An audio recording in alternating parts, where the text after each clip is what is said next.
Today being the first Sunday of April, we offer special prayers for our youth and their families, especially now as the youth conclude their retreat at Hungry Mother. Today, God brings us together to see what He wants to do with each one of us. And His action is about bringing about something new in each one of our lives.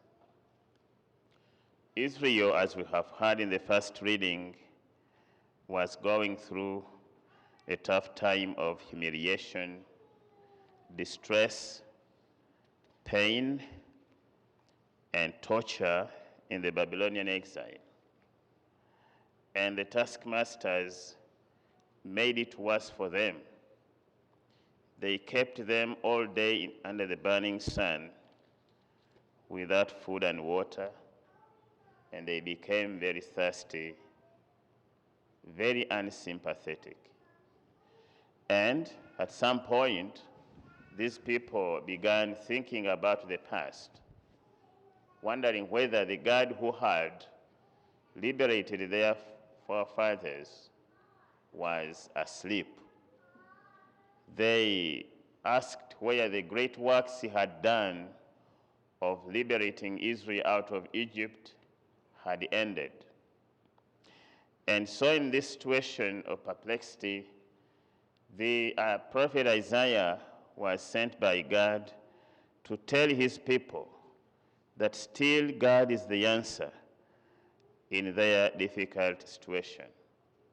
And he told them to be attentive to what God was going to do with them.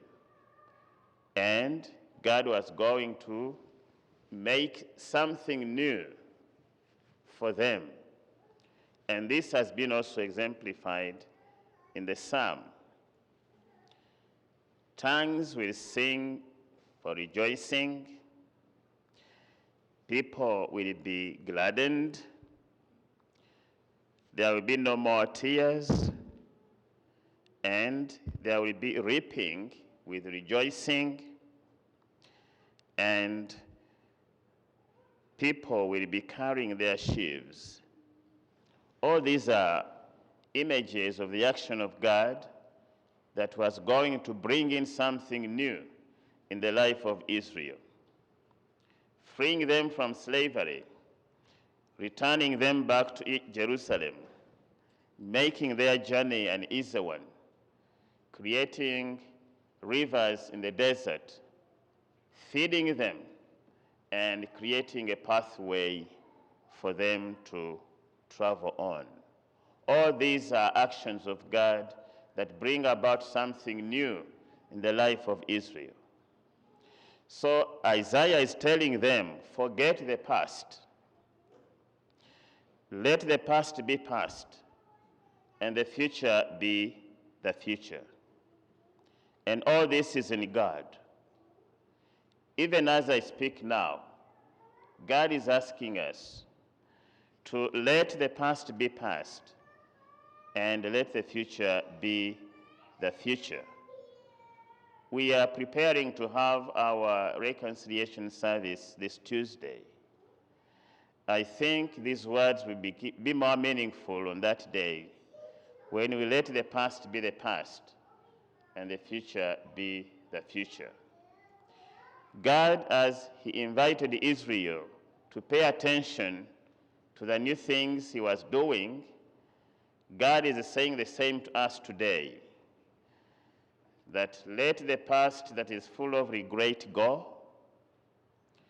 be attentive to the forgiveness in the now, and have assurance in the hope that will lead you into a greater future. Paul, in the second reading, is walking the same path. He knew what kind of man he was in the past. He was a persecutor. He even went as far as killing Christians who professed the gospel, who followed the way of the risen Lord. But when the grace of God touched him, the past became past, and by the grace of God, he walked into a more meaningful and fruitful future. And therefore he says, just one thing, forgetting what lies behind, but straining forward to what lies ahead. The past is past, the future is the future. This grace and action that did new things in the life of Paul can as well take place in each one of our lives. And this is what God would like to do with us, to open up a future for us, to make us renewed in him. The woman caught in adultery in the gospel also walked the same path. He was brought before the Lord, exposed, humiliated, beaten up, thrown to the ground, and dragged in the presence of the Lord in full view. So her mistake was publicized that much.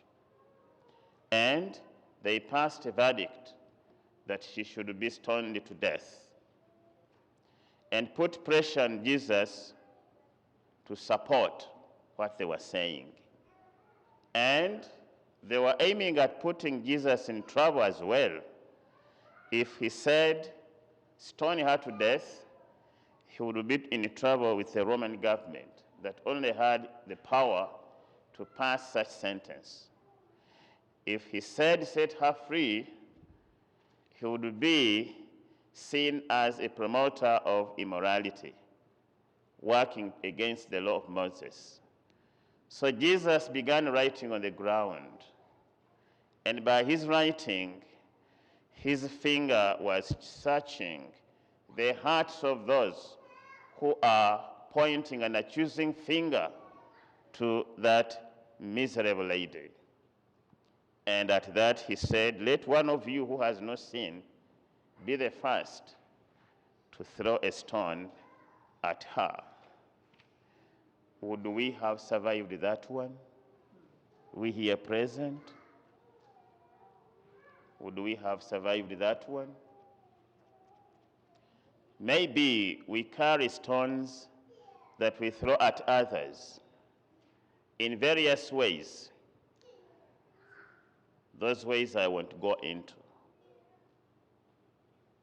Jesus' response is a counteraction against mob violence.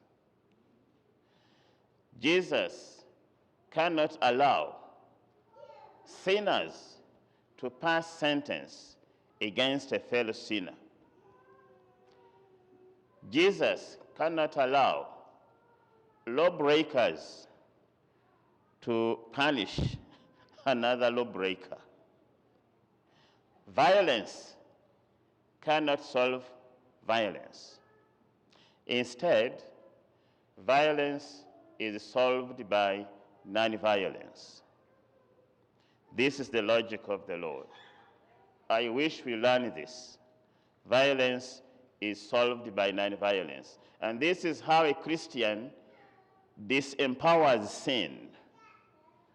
Jesus is doing a new thing of disempowering sin by protecting the life of the woman, allowing her an opportunity to take an act of contrition, and saving the stone bearers, the big brothers of last Sunday, from committing a sin of murder. So both ends need help.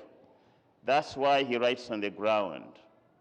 It is Jesus who has the last word. That's why at the end of the whole event, there remain only two Jesus and the sinful woman, to hear the last sentence from the Lord. Jesus is the only one who has the last word. And he says, "Woman,